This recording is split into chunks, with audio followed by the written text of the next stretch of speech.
relationship with the BPD may feel like a roller coaster journey. It's intense, it's emotional, and sometimes it's very confusing also. But as a BPD partner, how can you handle the BPD split? Stop. Stop right there. What are you even thinking? Are you thinking that you're gonna clean up all the mess that is created by your partner who is having BPD? If so, the first question you should ask yourself is, are you really mentally strong enough to handle this chaos in your relationship?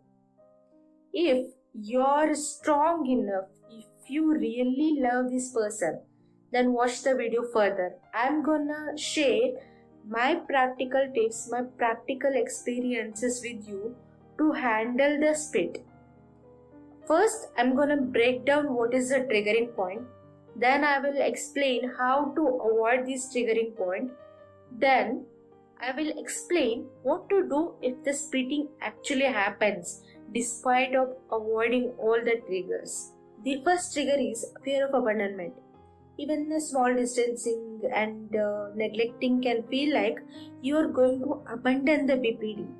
They're gonna go into this emotional roller coaster.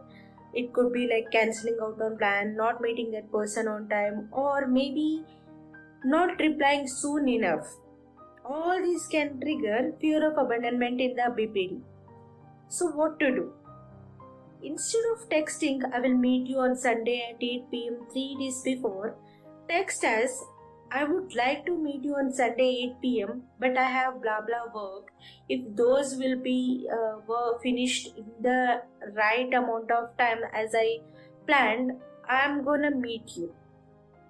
Because broken promises will lead to emotional roller coaster in BPD. Here, you are not promising anything to the BPD. Rather, you are saying that BPD that you love to meet them, and without making any promise. If you just leave a very small text, BPD will feel it very fishy and they will question it. They don't genuinely trust you. Be as open as about your problems.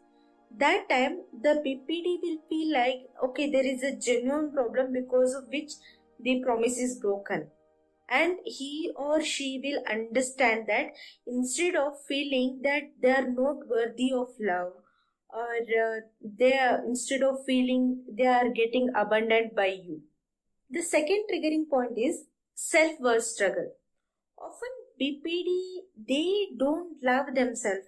It could be because they never received love from anyone in their childhood, or whatever the reason that triggered their BPD. But now, when you're treating that person with love and care, they often question it. They feel there is something fishy, or even this relationship is going to end up like last relationship. So what to do? Surprise them. Meet them by a surprise, or leave them text for no reason. Just say hi, how are you, or what are you doing, for no reason.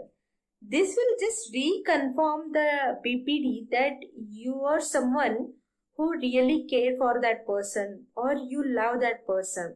This will stop their overthinking about the relationship or their self-worth when it comes to love. The third triggering point is emotional dysregulation.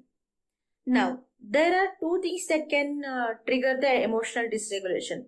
One thing is there is something happening in between you people which is triggering the emotional dysregulation, or something happening in the BPD life which is triggering this. If something is happening in their own private life, just give them time. It's not they're trying to avoid you or they're trying to spit you. They are just immersed in the pool of emotion because of whatever the incident that's happening. Because we often don't like to share it, as the other people cannot feel the intense emotion as we do. We just like to close the doors and soak all the emotion and come out of it and then talk to you. We don't like to involve you. So just give them some time to come out of their situation. But if this emotional dysregulation is happening in a fight or in the conflict between you and that person, then what to do? The first idea is, if this person is blaming you for no reason, he or she is saying, yeah, okay, you did this, and because of which I'm now feeling this and this. You just tell them that please write down whatever the wrong thing I did for you in a paper, and later we will discuss it. This plan works. Often, this will just help the BPD to vomit those emotion. They are just feeling intense emotion. By the time they will finish writing, all those emotion will be gone. And sometimes the BPD might self-reflect, and they may refuse to give that paper on which they have written all the complaint against you. This happened in my case. Trust me, it will work. In case during an argument, if they start to yell loudly or start screaming, you just say sorry. This will play a reverse Uno trick on them. As soon as they feel that you are not someone who is attacking them, they will feel very secured. This will just help them to understand their own mistakes instead of dwelling into all those emotions. Trust me, it will work.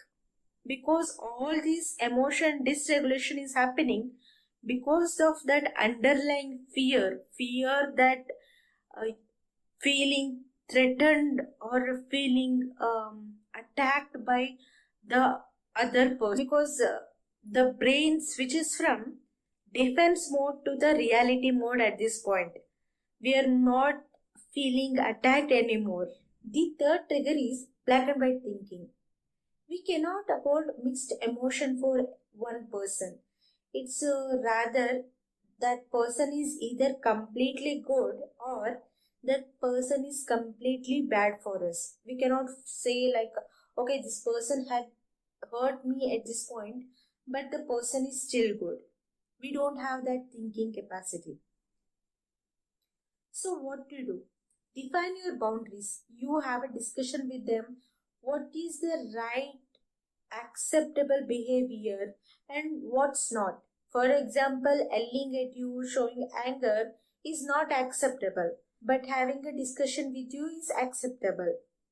The second, tell them to make more friends. Don't be a only friend of a BPD person, or don't become that favorite person in a BPD relationship.